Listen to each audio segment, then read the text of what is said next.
Assalamualaikum warahmatullahi wabarakatuh. Kami dari kelompok 7 yang beranggotakan dari Ilmi Suci Yugiana, kemudian Inayatus Solihah, Kiki Nurpaini, dan Christian Winnie Maulani.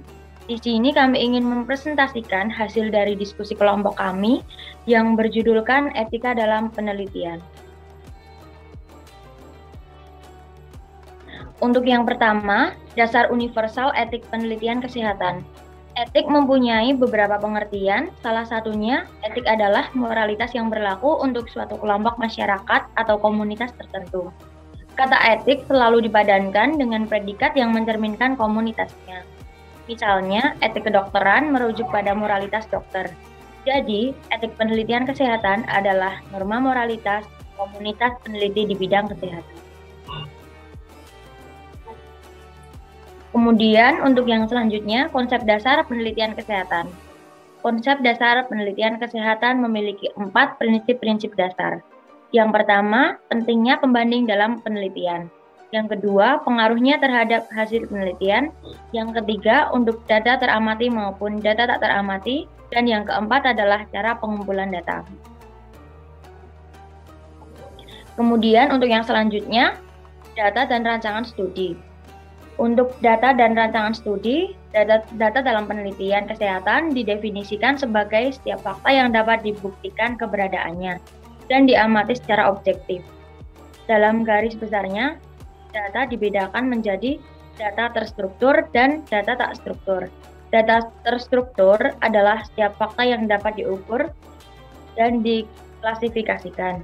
Data yang dapat diukur disebut data kuantitatif. Misalnya usia dalam tahun, tinggi badan dalam sentimeter, berat badan dalam kilogram, dan sebagainya. Berdasarkan skala pengukurannya, data kuantitatif dibedakan menjadi data rasio yang memiliki titik nol mutlak dan data interval yang tidak memiliki titik nol mutlak. Data yang hanya dapat diklasifikasikan dinamakan data kualitatif, tingkat kesadaran, golongan darah, dan sebagainya. 2. Skala pengukuran. Data kualitatif ialah data ordinal yang kategorinya dapat diurutkan serta data nominal yang kategorinya tidak memiliki urutan. Kemudian, data tak struktur adalah data yang tidak dapat diukur dan tidak dapat diklasifikasikan. Contoh data tak struktur antara lain yaitu deskripsi perjalanan penyakit dalam bentuk catatan teks bebas pada rekam medis. Next. Untuk etika penelitian kesehatan masyarakat. Pengertian etika penelitian kesehatan masyarakat sendiri yaitu sesuatu yang relatif baru, bioetika baru diperkenalkan pada tahun 1962 oleh Van Rensselaer Potter pada 2002, terjadi perubahan mendasar dengan diterbitkannya SK Menteri Kesehatan RI nomor 1334 Menteri Kesehatan SK 2002 tentang Komisi Nasional Etik Penelitian Kesehatan atau KNEPK. Kemudian untuk prinsip etika penelitian kesehatan masyarakat, yang pertama yaitu prinsip menghormati harkat martabat manusia. Untuk yang kedua, prinsip berbuat baik dan tidak merugikan. Untuk yang ketiga, diikut sertakannya subjek manusia dalam penelitian kesehatan. Dan yang terakhir adalah mempersyaratkan bahwa resiko penelitian harus wajar. Untuk materi selanjutnya yaitu etika penelitian biomedis. Pengertian etika penelitian biomedis. Etika biomedis menurut Bertens merupakan cabang dari etika terapan dari studi filsafat. Menurutnya, perkembangan yang sangat pesat di bidang ilmu dan teknologi kemudian menimbulkan berbagai persoalan etis, khususnya dalam bidang-bidang ilmu biomedis. Dasar etika penelitian biomedis. Semua penelitian yang melibatkan manusia sebagai subjek penelitian harus memiliki 3 prinsip etik, yaitu yang pertama, penghormatan terhadap manusia, yang kedua, penghormatan terhadap kebaikan, dan yang ketiga, penghormatan terhadap keadilan. Selanjutnya, prinsip etika penelitian biomedis.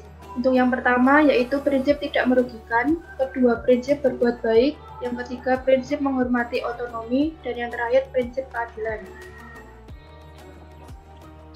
Untuk selanjutnya yaitu kajian tentang ethical clearance penelitian.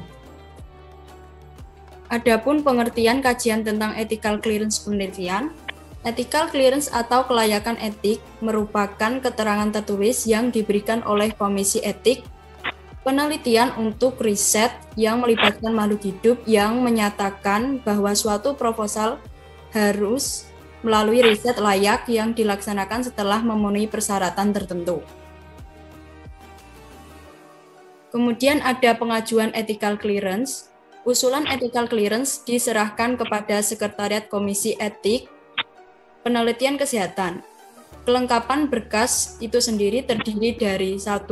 Surat usulan dari institusi, yang kedua yaitu protokol penelitian, yang ketiga yaitu daftar tim peneliti, yang keempat yaitu CV tentang peneliti utama, yang kelima surat persetujuan pelaksanakan penelitian dari Scientific Board atau PPI, yang keenam yaitu informed consent atau formulir persetujuan keikutsertaan dalam penelitian, yang ketujuh yaitu ethical clearance dari institusi lain bila ada, dan yang terakhir adalah kuesioner atau pedoman wawancara bila ada.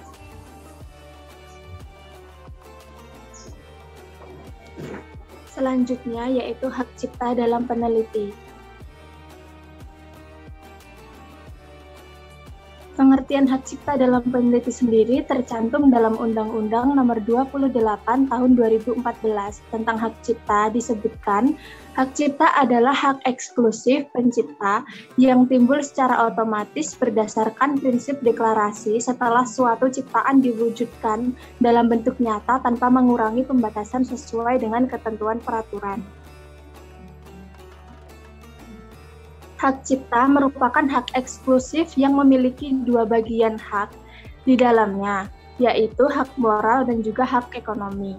Hak moral adalah hak yang melekat secara abadi pada diri pencipta untuk tetap mencantumkan atau tidak mencantumkan namanya pada salinan sehubungan dengan pemakaian ciptaan untuk umum, menggunakan nama aslinya atau nama samarannya, mengubah ciptaannya sesuai dengan kepatutan dalam masyarakat, mengubah judul dan anak judul ciptaan, dan juga mempertahankan haknya dalam hal terjadi distorsi ciptaan, mutilasi ciptaan. Sistem perlindungan dan jangka waktu perlindungan hak. Secara umum, hak cipta tidak harus didaftarkan karena di dalam sistem perlindungan hak kekayaan intelektual, hak cipta menggunakan sistem perlindungan otomatis atau automatic protection.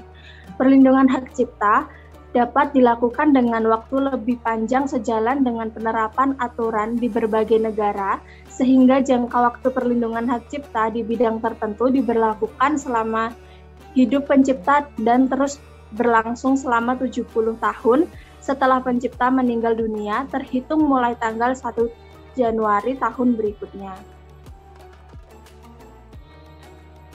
Pembatasan hak cipta, penggunaan, pengambilan, penggandaan, pengubahan suatu ciptaan atau produk hak terkait secara seluruh atau sebagian yang substansial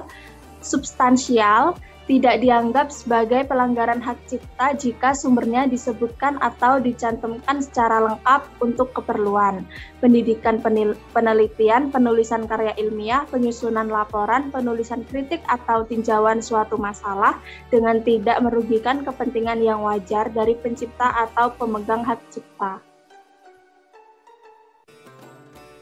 Untuk materi selanjutnya yaitu plagiarisme.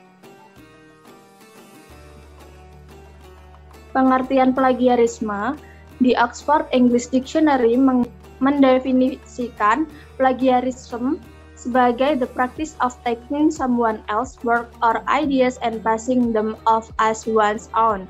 Kamus ini juga menerangkan asal kata plagiarism adalah dari bahasa Latin, yaitu plagiarius yang berarti penculik atau plagium yang berarti sebuah penculikan, dan dari bahasa Yunani yaitu plagion. Menurut asal-usul kata ini, plagiarism dapat diartikan sebagai sebuah tindakan penculikan karya seseorang dan mengakuinya sebagai karyanya sendiri.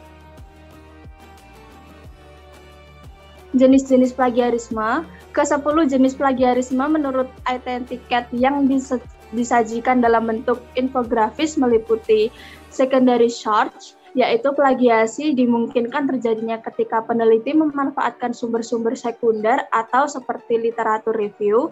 Peneliti hanya mengutip sumber-sumber primer yang disebut dalam sumber sekunder yang dibacanya dan tidak memberikan informasi sumber sekunder yang dibacanya.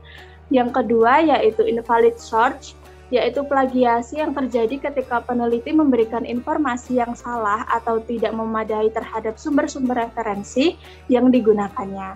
Yang ketiga yaitu duplication, yaitu plagiasi yang terjadi ketika peneliti menggunakan karya ilmiahnya sebelumnya tanpa memberikan informasi bahwa itu merupakan peneliti yang sudah dilakukan sebelumnya.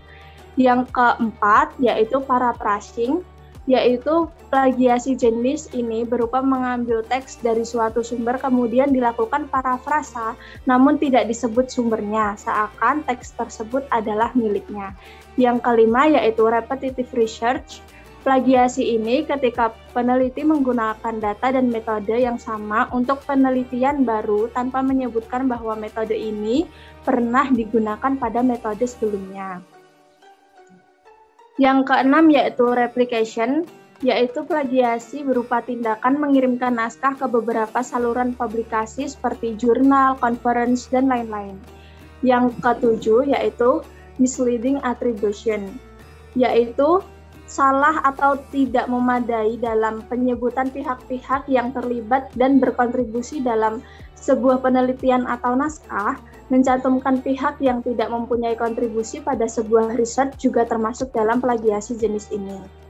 Kemudian yang kedelapan ada unethical collaboration, yaitu plagiasi yang bisa terjadi karena orang-orang yang berkolaborasi melanggar kesepakatan dan etik kolaborasi.